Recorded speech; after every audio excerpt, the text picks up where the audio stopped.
We're gonna have to use our own music today. I know. Hello, you're watching Arise Entertainment 360. I'm Lola Ogunike. And I'm Shannon Lanier, and we're here to bring you the newest and hottest stories in American entertainment, culture, and sports. We sure are. Well, coming up, Adam Levine hates America?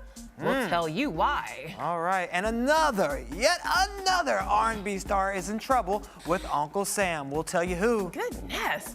And hip-hop legend Bobbito Garcia is here to discuss his new basketball documentary. I hear it's really good. I can't wait to see it. Sounds like an exciting show. Actually, it's an exciting day for me. It's my 9th anniversary today. Really? Oh, congratulations. Woo. Hi, babe. My wife Chandra's at home watching, so love you. Happy anniversary. Oh, that's so sweet. Look at you kissing up. Yeah, I do. I gotta get those points when I can. Did you buy her a gift? Of course. Very nice gift. What'd you get her? She'll get when I get home. Yeah. Oh, that's really nice. Yes, exactly. Anyway, got an We have to do a show. So let's get to it. Would you like to do it? Oh, please, let's get to it. Okay, well, Maroon 5 frontman Adam Levine is in hot water with fans of The Voice. Well, apparently, you know, Levine is a judge and mentor on the hit talent show. And last night, 2 of the contestants he's been working with were voted off.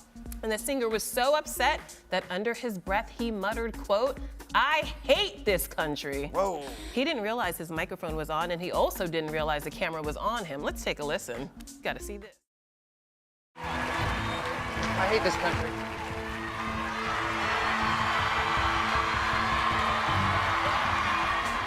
Oh, man, he's been on this show long enough. He should know the mic is always on when it's on your body, no matter what. Dude, that's television 101. You gotta know stuff like this. It's on. If it's on you, it's on. Period. End of story. Come on, Adam. You're not a new jack. You know better. Come on, get with the program.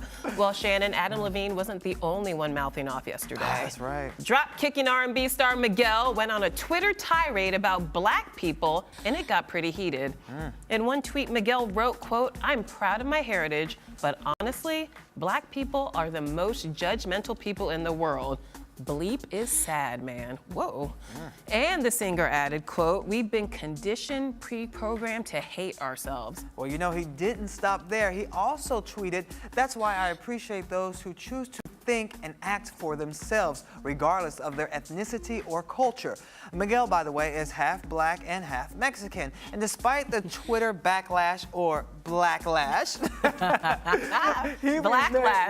I like that. Okay. But still, he remained unapologetic about the whole incident. He ended his rant with the following quote, "The problem cannot be fixed until the problem is recognized. Not everyone is the same, thank goodness. And obviously, I love all my fans. Of course, everyone is judgmental. I just personally believe we are the most critical of our own."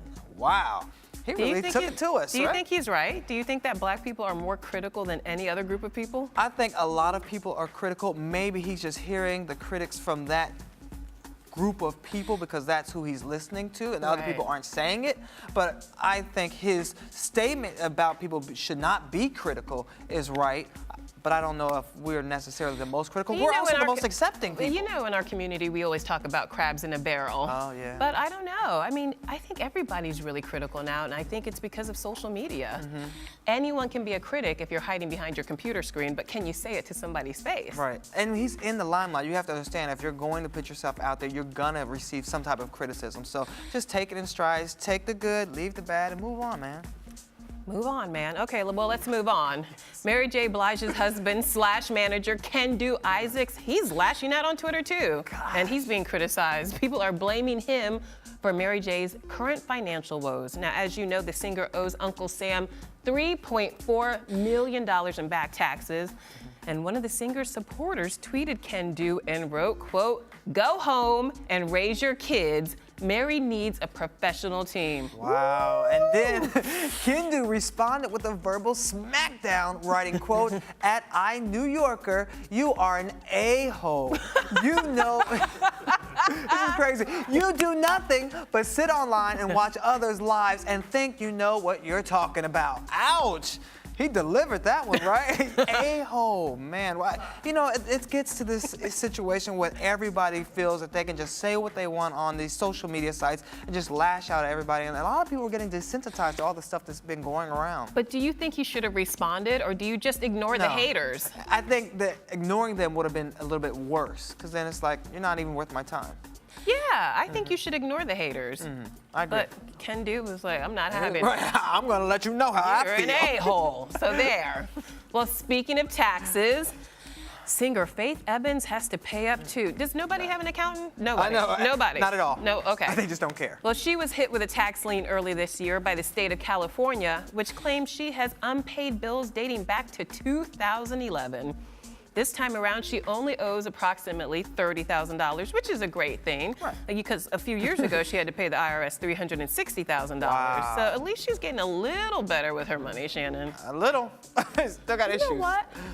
I think Mary J, Faith, and Lauryn Hill should go on an I Owe Uncle Sam tour. Oh, that'd be nice. And Sinbad can open for them. Oh, that actually would be fun. I would actually go to that. Would you not go see And all then it's a three of great them? publicity tool to get more press about it and get people to come, spend their money so you can pay your bills. Exactly. See? We're thinking. Good idea. Now you have to pay Lola 10% of that deal. 10%, just 10%, maybe 5%. Well, you know, there are Pay Uncle Sam first. Yes, please. And then you can pay me later. We don't want any more troubles.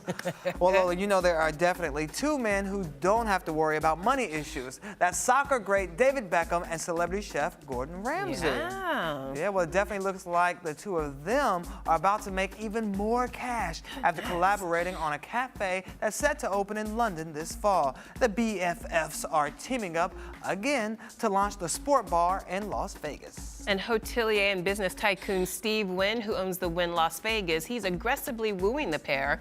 And it looks like Beckham isn't letting his recent retirement slow him down at all, Shannon. He's well, like, hey. I may be off the field, but I'm not out of the game. Well, that's good. I'm glad he's staying in the game. In the game. Oh, yeah. Another person who's in the game, and I think she's going to continue to be in the game, is Who? Hillary Clinton. Oh, yeah. You know, there's a biopic in the works about her life, and there are 4 A-list actresses vying for the role. Who?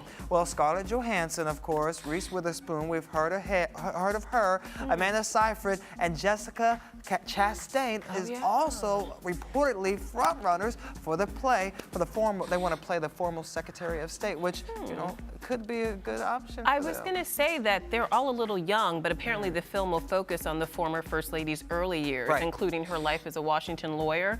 So maybe that's why they're skewing younger. Well, in a statement, the director, James Ponsoldt, said they're all wonderful actresses. We're very fortunate that a lot of really great actors are interested in playing these roles. We're in an enviable position. Wow, this is pretty exciting. You know, the film is set to be released in 2016, of course, during the next presidential election. So although they're playing her early years, maybe the end of her later political years is yet to be seen. Well, I think they should skew older. I want to rewrite the whole thing. They should skew older and have Meryl Streep play her. Meryl Streep can play anybody. She played Margaret Thatcher. And she played Anna Wintour in Devil Wears Prada. I think they'll do that after she's already been president.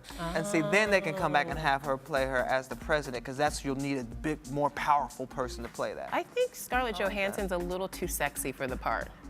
I wouldn't mind seeing her on screen. No. You know what? Okay. Moving right along. Bill wouldn't have cheated on her, no. I'm sorry. Continue. Anywho, moving on. Lifetime Television Network is known for turning high-profile court cases into made-for-television movies. You know that, Shannon. And now the network is setting their sights on, guess who? JODI ARIAS, of course. You know, she was found guilty of murdering her boyfriend back in 2008. In a press release, Lifetime described the ARIAS trial as, quote, grand theater. I mean, it was many things, but grand theater, that's not how I would describe it. No. No. And there are some actresses that are trying to vie for the role, right? You know, the actress from Lost. Oh, Lost actress. Oh, yeah, Tania Raymond. She'll play ARIAS in the JODI ARIAS Dirty Little Secret movie, which will premiere on June 22nd at 8 p.m. I don't want to watch, but Yeah. I'm going to have to watch for research. I was just about to say, like, I don't know if I want to watch it, but, you know, maybe we'll DVR it and watch it when there's nothing else to see. No, so we can maybe. tell you guys about if it's good or not. Yeah, for so. research. Yeah, of course, research.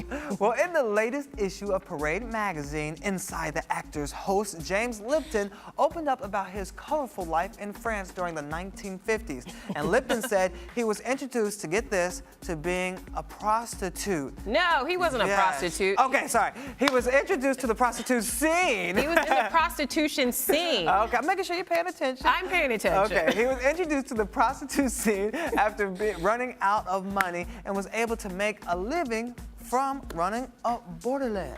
Bordello. Excuse me, Well, in bordello. the article, you know, Lipton said, quote, "It was only a few years after the war. Paris was different then.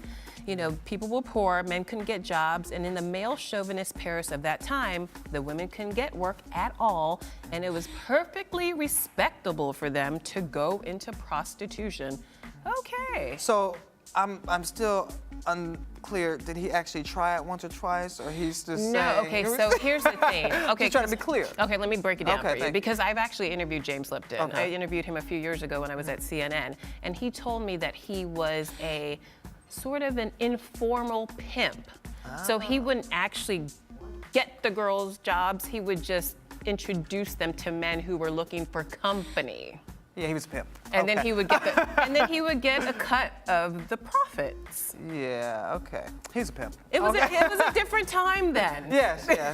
He was young, he needed some money, you know. It was after the war. Okay, well in that case, then it's okay. Well, Moving right along. Yes, Tyler Perry and Spike Lee may be one step closer to settling the running feud. Everybody's heard about this, right? Oh, well, back in 2009, Lee described Perry's work as, quote, troubling, and a few years later, Perry responded back saying, quote, "Why the hell would I be worried about a Spike Lee or anybody else? They all can go straight to hell." Well, those are fighting words. Right. So recently, during an interview on Oprah's Next Chapter, Perry seemed to have a change of heart. Let's listen. I'm a Southern boy, grew up in Louisiana, spent most of my time in rural Louisiana. He grew up in New York. You know, his father's a jazz musician, mother's an educator. But of course, our stories would be different. Doesn't mean that one is less important than the other. They're just different stories. Yeah. I don't hold on to things with people. People say whatever they want to say. That's genuine and sincere from the heart. I've always been a fan of his. When Inside Man came out, I called him to say, you know, what a great movie. I really enjoyed it.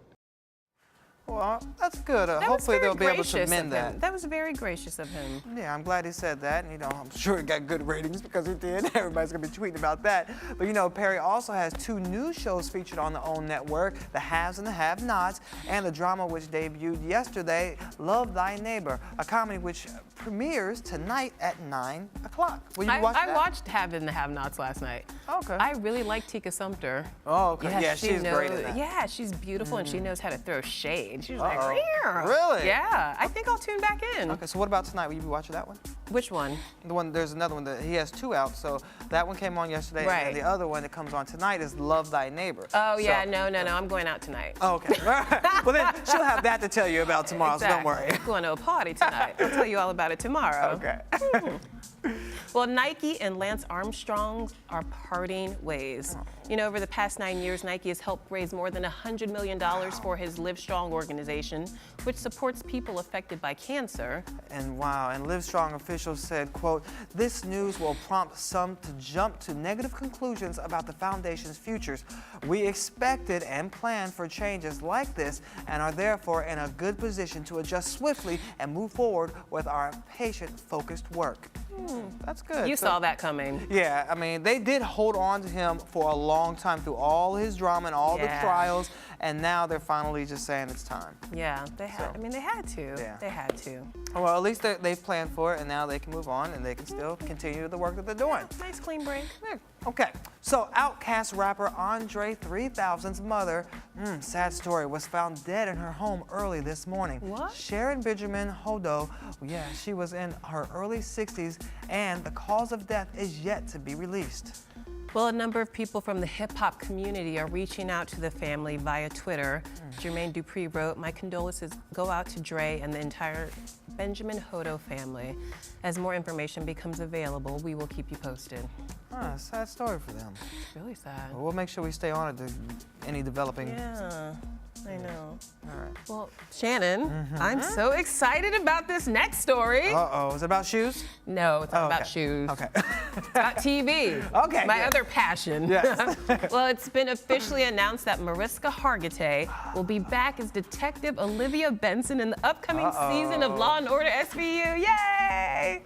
I knew you'd be excited about that, Love right? that show. You know, Hargitay has been on the show since 1999, and this will be her 15th season, and she's actually one of the highest paid women on television. Wow, and I remember that before the season finale, Hargitay had not officially signed on for the upcoming season, and viewers were left wondering if she would return. But yesterday, she tweeted, "Happy weekend, it's official! Season 15, I'll be back."